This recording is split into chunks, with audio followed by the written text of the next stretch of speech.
Hey everyone, and welcome back to my YouTube channel. Today we are doing another foundation review, and today we are doing more of a affordable foundation review. So we are looking at the Milani Conceal and Perfect 2-in-1 foundation and concealer, and I've heard really good things about it, so I really hope that I enjoy it as well. So I'm going to use it for the first time today, do my wear test and things like that like I usually do. So I really hope you enjoy it. Let me know if you do down in the comments below, and please give it a big thumbs up as well and subscribe. And if you want to see my review of the Milani Conceal and Perfect 2-in-1 foundation and concealer, then keep watching. So I've been on the hunt for a new foundation. I'm always on the hunt for new foundations, and this one kept on popping up, and it was a really affordable one as well, so I thought I would try it out. I have seen a couple of reviews on it and they've all been really positive, so I'm hoping that I like it as well. It's the Milani Conceal and Perfect 2-in-1 foundation, and I got this off eBay? No, I didn't. I got it from Beauty Bay, and it was only £13, which I thought was a really good for a foundation. And I have already got a couple of Milani products which I really love. The baked bronzer I absolutely love that, and the baked blush as well in Luminoso is one of my all-time favourites. I did get two shades because I'm a little bit in between tanning and not tanning at the moment, so sometimes I'm quite fair, sometimes I am quite tan. So I did get two, and they are in a glass bottle. I really like the packaging. They also have a pump as well, which is amazing. So I'll do the boring stuff first and just say what it says on the website. It says Conceal and Perfect 2-in-1 foundation and concealer applies seamlessly over the face, offering a flawless matte complexion, reducing the need for a separate concealer. The richly pigmented formula requires just one layer for a naturally perfected water-resistant veil that covers everything from blemishes, redness to dark circles and imperfections. So this is more of like a full coverage foundation. It does say it has a matte finish, which I don't really mind. I do have more dry skin, but I like the Fenty Beauty foundation, and that was a really matte coverage. So I don't really mind whether it's more dewy or more matte. I would say for nights out and like more glam makeup, I do prefer a matte finish, but then for daytime I can do something a little bit more glowy. But to be honest, I really don't have a preference. The shade range on the internet looks really good, and I also really like that underneath there's a list of each shade, and then next to it there's like an explanation of what sort of undertone and skin tone is suited more to that foundation, so that does really help in picking out your shade. So I did get two shades. I got 2, which is natural, which I can get away with when I've not got much of a tan, and then 6, which is sand beige, which will look really nice with a tan. 6, which is sand beige, does have more of a yellowy undertone, which I do prefer, so I think I'm going to try and get away with this one today. This one is natural, so it has got more of like a neutral undertone to it. Looks really nice, so we'll see which shade I am today. On the back it says it's a medium to full coverage. It's lightweight and oil-free, long-wearing, water-resistant and sweat-proof as well, which everything sounds really promising, so I'm really looking forward to using it. I'm not going to apply a primer as such, but because my skin is so dry right now, I am going to use just a little bit of Hydro Veil from Illamasqua. This just gives me a little bit of a boost in hydration because my skin is just hating me at the moment. I am looking forward to trying this foundation. It says that it's quite a full coverage, which I do like, but I'm guessing that you could mix it with something else to sheer it out, which would be nice as well for like every day. It says that it covers redness and imperfections, which I do have a lot of redness in my skin, which is one of my main problems, so I'm hoping that it really gives me like a nice flawless coverage and covers all of that. The other thing it does say is that the whole concept of this is that it's a 2-in-1, a foundation and concealer, so I'm not sure whether that means you only need to use this because it's that good coverage. You wouldn't need to add like any concealer to cover imperfections which show through, because this should cover them on its own, or whether it means you could use this like under your eyes and you wouldn't need to add like an under eye concealer, which me personally, I prefer to use a concealer under my eyes because I want it to be a little bit lighter than my actual foundation, if you get what I mean. So I'm going to use this all over my skin. I'm not going to apply any concealer except for my under eye concealer because I wouldn't use a full coverage foundation under my eyes. So I'm not really sure what it means by that. I'm guessing to me it means like it's that good coverage. I'm hoping that I don't need to use the concealer to cover up anything else. So we will see how we get on. I'm going to use a beauty blender for one side of my face, and then the Real Techniques, is it the Expert Face brush? No, it's the Real Techniques buffing brush for the other side. and we'll see if there's any different. So I'm going to try and get away with shade 6. I might have to mix in the other one. I don't think it smells of anything. I can smell something, but I think that is my hand cream, which is good because I really don't like scented foundations and things like that. It's just not for me. So I'm just going to dot this over this side of my face first. Might be a little bit dark, so I can always add in the other shade. I'm gonna add in a tiny bit of number 2, which is natural, because I have got to go out in this makeup today, so I don't want it to be too dark for me. And it does look very full coverage. It comes out quite thick, like on the back of your hand, but when you mix it around it does feel quite lightweight, which is nice because I don't like a full coverage foundation which is also really thick on the skin. I'm going to go for a full coverage today because I want to see like how long wearing it is. To decide with the Beauty Blender done, I actually really like the finish. It doesn't actually look that matte right now. It looks like more of a natural finish, so we will see how it dries down throughout the day. And it has definitely covered all my imperfections and redness. There's no redness showing through, which is a positive. I do feel like I used quite a lot of product then though. It didn't like go as far as I thought it would. So let's try this side. On this side of my skin I have got more imperfections, like I have a couple of really dark freckles, but to be honest I haven't found anything that completely covers them, but I don't think I would want them to be completely covered because I don't actually mind them. I like a full coverage foundation which does still let certain things show through, so it doesn't look too cakey, but it has like got good coverage, if you get what I mean. So with the brush I'm feeling like the product is going a longer way than with the Beauty Blender.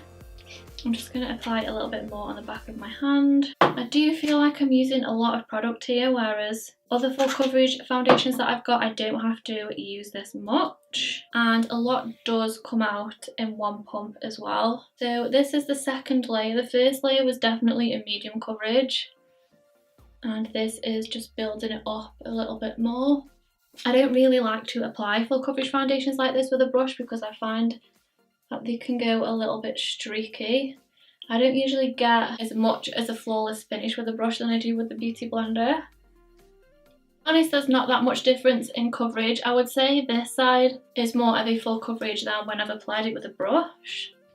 I'm just going to go in with a little bit more with the Beauty Blender on this side. Okay, so I'm actually really happy with that coverage. I definitely liked how it applied using a beauty sponge rather than with a brush. It does still feel quite tacky on my skin, so whether that will dry down a little bit more I'm not sure. But I do actually quite like that it's not super matte, because at the moment my skin is more on the dry side, so this actually feels really comfortable right now. The coverage is definitely a medium to full coverage, and you can definitely layer this. I personally needed more than one layer to really build up the coverage. I think I've used about 2 or 3 layers, but to be honest you can't even tell because it isn't even cakey. It doesn't look heavy or anything like that.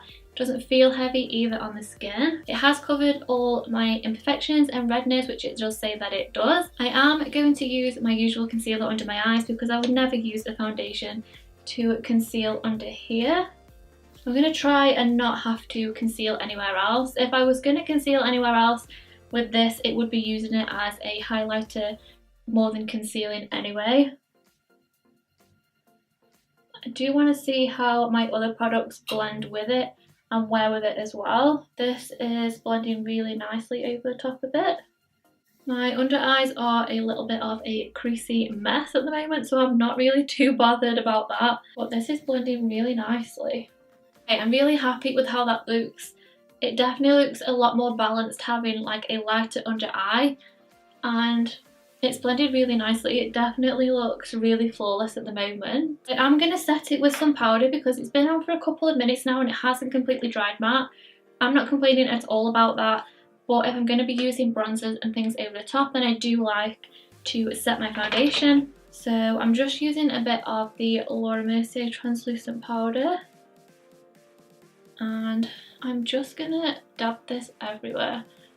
Maybe if I didn't use as much foundation as I have, maybe it would have dried like completely matte, but I have built it up quite a bit. It didn't really seem like it was gonna dry down, but that looks really nice. I really like the finish of that. I've used the Laura Mercier translucent powder over the top. It looks so nice. I'm gonna first use my favourite at the moment, the NYX 3 Steps to Sculpt. I'm just gonna use a bit of the banana shade just under my eyes. I think it's really important not only to like the finish of a foundation, which I absolutely do. It applied really nicely and I loved the finish, but for me it's also really important that it wears nicely with the products that I apply over the top. You want your bronzers and concealers and everything to blend really seamlessly over the top and not sort of lift up the product underneath. You don't want that. You also want it to wear nicely throughout the day, so we will see how all of these wear together. So let's do a bit of bronzer. I'm going to start with the Urban Decay Beach Bronzer, and that is blending very nicely. Even though I have set that with the translucent powder, there is still like a slight glow showing through, which I am very impressed with. I actually thought this was going to feel quite thick and quite dry, but it doesn't at all. I couldn't do a Milani review without using a couple of other products, so I'm going to do the Milani Baked Bronzer, which I absolutely love. And this has got a nice glow to it as well, which I think will look really nice. I'm going to apply a tiny bit of blush. This is Luminoso. To finish, we have to apply some highlight. So I'm going to use the Laura Geller Gilded Honey, and I can open it. Open! Oh my god, I can't open it. There we go.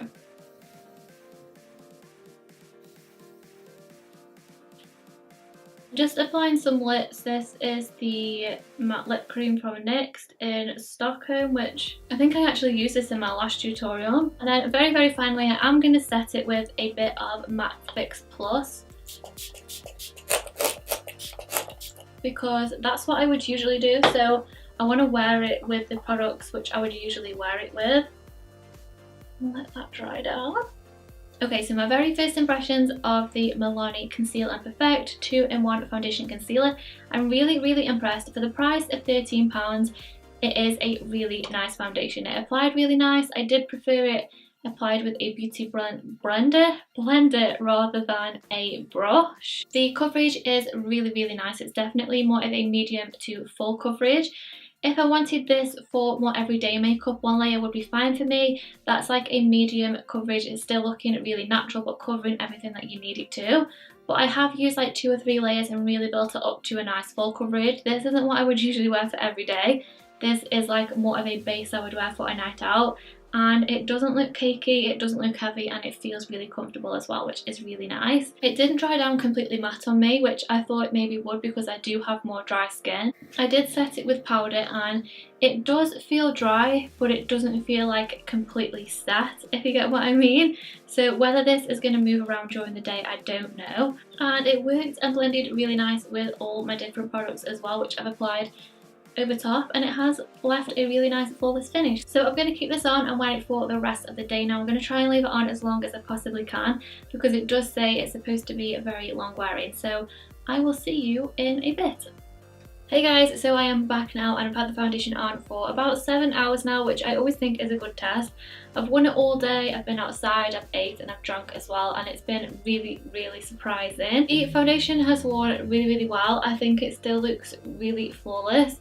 The only 2 things I have noticed is that it has started to separate just on my chin a little bit and around my nose as well. So maybe I should have put a little bit more powder down, because when you touch those areas, it does feel a little bit tacky, like it has become a little bit oily. Everywhere else it does feel quite matte, but just in those areas it does feel a little bit tacky. Next time I'll probably just try a different primer or a powder, just to see if I can stop the separation around my chin area, because I've never suffered with that before with another foundation. So I'm not really too sure why that is, because it hasn't separated anywhere else at all. I did feel after I finished filming earlier, it did settle down and set quite nicely. It did become more matte. After I just applied it, it did still feel quite tacky, which I was surprised by.